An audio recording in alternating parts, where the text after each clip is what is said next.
One of the world's largest forestry companies is cutting its lumber output in North America for the rest of the year. Industry still falls short. We need to have supplementary assistance to guarantee economic security for our members and work. And at the center of it all, Prime Minister, as per usual, Carney, who's being called out for focusing on global posturing. Major lumber giants' shutdown is sending shockwaves through Canada. It seems like Canada's once mighty lumber industry is crumbling faster than the Prime Minister can ignore it, while Interfor slashes production. The government's response? Silence, as usual, leaving families and workers hanging by a thread. There's always going to be recessions and there are always going to be slowdowns.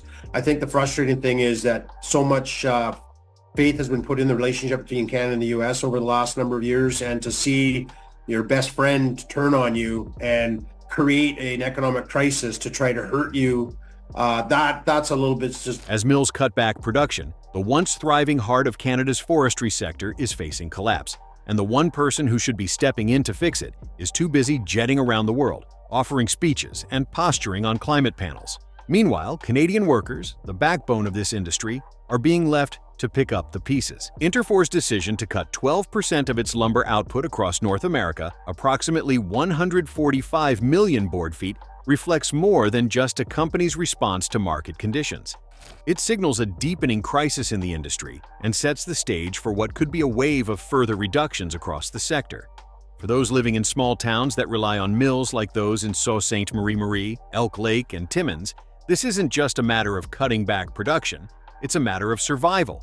The mills in these communities aren't just workplaces, they are the beating heart of their local economies. When the sawmills shut down or scale back, it isn't just the workers who are affected, it's the entire town. Boone does not know the exact plans for how workers in the Soo will be impacted by the latest decision from their company, but remains optimistic this doesn't stretch beyond the end of the year and hopes government action can help the badly wounded softwood lumber industry. In the Sault Ste. Marie mill, for example, a third of the employees were already impacted by workforce reductions, with workers rotating shifts, taking turns on unemployment insurance, and living with the constant fear of further cuts. This isn't just a temporary issue, it's part of an ongoing, larger problem that the industry is grappling with.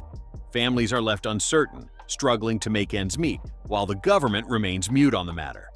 This crisis is not just about a company pulling back production, it's about the future of an entire sector and the livelihoods of thousands of Canadians.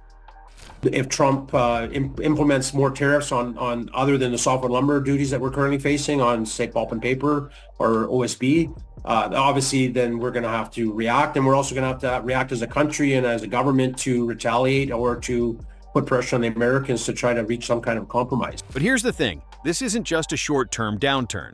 The reasons behind Interfor's decision to reduce production go beyond weak market conditions.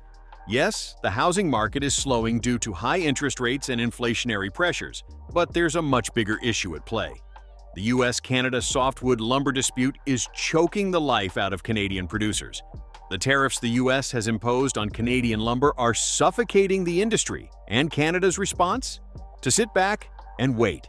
The lumber industry is getting hit with anti-dumping duties that have been increased by 35% and in some cases even higher, thanks to US accusations that Canadian producers engage in unfair practices.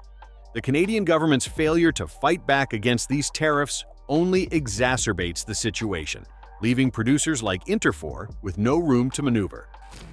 35% on lumber going across the line is just ridiculous.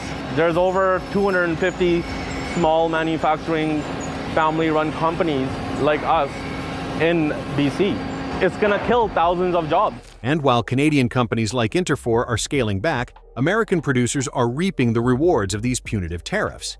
The U.S. lumber industry is thriving as Canada's once dominant position in the market slips further away.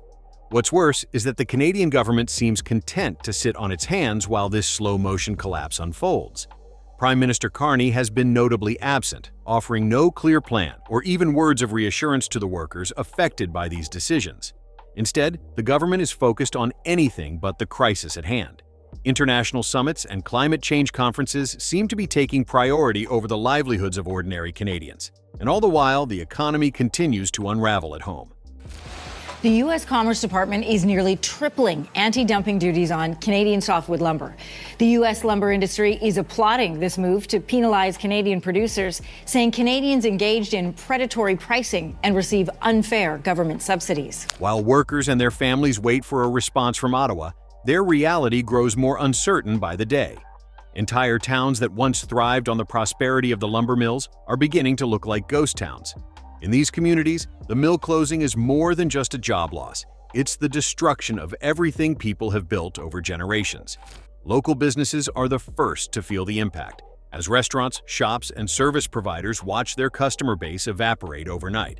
Schools lose funding, local hockey arenas lose sponsorships, and the fabric of small-town life starts to tear apart. Without the mill, there's nothing left to hold these communities together. American operations are cutting production, and hundreds of millions of board are being pulled out of the supply chain. Take the situation in Maniwaki, Quebec, for instance. Domtar recently announced that it would be shutting down its sawmill, affecting 80 workers in the community. For a small town like Maniwaki, this shutdown isn't just a number on a page, it's a catastrophe. It's the second shutdown of the year, and it's becoming clear that this isn't an isolated incident. The issue is systemic, and it's a direct result of the ongoing softwood lumber dispute with the U.S. And yet, there's still no clear response from the federal government, leaving towns like Maniwaki with nothing but uncertainty. The workers affected by this closure are left to wonder what their future holds. How are they supposed to support their families when their livelihoods are evaporating before their eyes?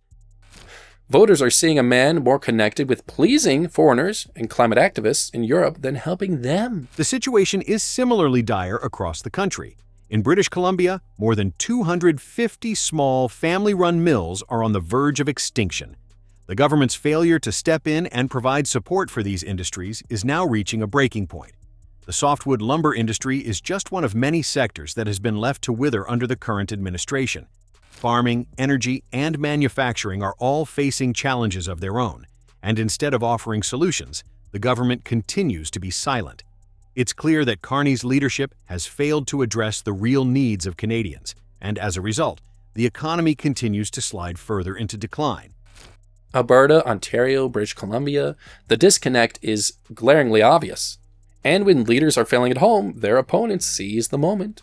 Conservatives across Canada are already sharpening their attacks, framing Carney as out-of-touch globalist who is ignoring the industries and its own people. One of the most frustrating aspects of this crisis is the complete lack of urgency from the government. While President Trump has used the challenges faced by American industries as a platform to project strength and resilience, Carney has remained absent from the conversation. Trump, despite the issues in the U.S. lumber market, has acted decisively, securing new deals and positioning America as a leader in global supply chains. Meanwhile, Carney dithers, seemingly too busy with international affairs to deal with the real, pressing issues at home. The contrast between these two leaders couldn't be starker. Trump uses setbacks as opportunities to strengthen his position, while Carney's response has been to retreat further into the background. They're pointing to these mills as proof that his policies don't work. And they're rallying disillusioned liberals, frustrated independents, and blue-collar workers who feel abandoned. This is not a debate about lumber anymore. It's becoming a referendum on the very future of Canada's economic model. The growing frustration among Canadians with their government's inaction. It's not just the mill workers and their families who are feeling the effects of this crisis, it's entire communities, entire industries, and the country as a whole. As the lumber industry continues to collapse, Canadians are beginning to realize that their government is more interested in its international image than in the well-being of its citizens. The longer Carney ignores the needs of Canadians, the more his credibility slips away. At some point, even the most loyal supporters are going to start questioning whether he's the right person to lead the country. Talking to other workers here on the decision to idle the mill, well, simply put, they're sawed off and left with uncertainty in a community faced with another splintering blow. It's not just the economy that's at stake here, it's Canada's future. If this crisis isn't addressed, if the government continues to ignore the needs of its workers, and if Carney remains silent in the face of disaster, then the entire country is at risk. They're gonna try to send us to different places until we have good news and we come back to work. The softwood lumber dispute is only the tip of the iceberg. As industries continue to struggle and workers continue to lose their jobs, the Canadian economy is heading towards an uncertain future. It risks watching entire industries collapse, while other nations, like the US, surge ahead. The longer this crisis goes unaddressed, the harder it will be to recover. Canada can't afford to wait for another leader to step up. It needs action now, before it's too late.